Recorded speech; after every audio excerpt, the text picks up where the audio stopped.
Hello, and welcome to this video tutorial where we will look over the relationships review with the Neo Project Toolbox.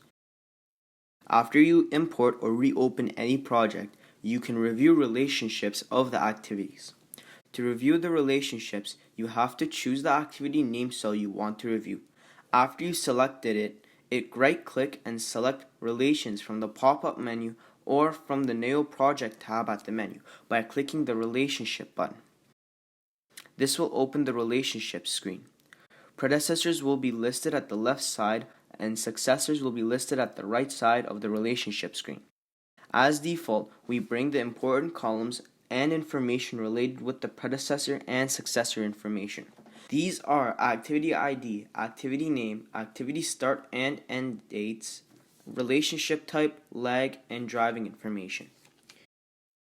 Based on your computer's screen resolution and settings, sometimes it can be difficult to fit all information in the columns. In those cases, you can expand the predecessor or successor section by clicking the checkbox below each section.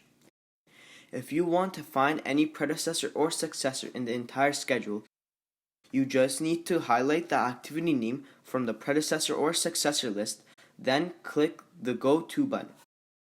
This will close the relationship screen and find the activity that you selected from the relationship screen. In this video, we looked over the relationship review with the Neo Project Toolbox. Your comments and recommendations are important for us. Please send your comments and improvement suggestions to us from the resource section of our website, www.neoproject.app. Thank you for choosing the Neo Project Toolbox.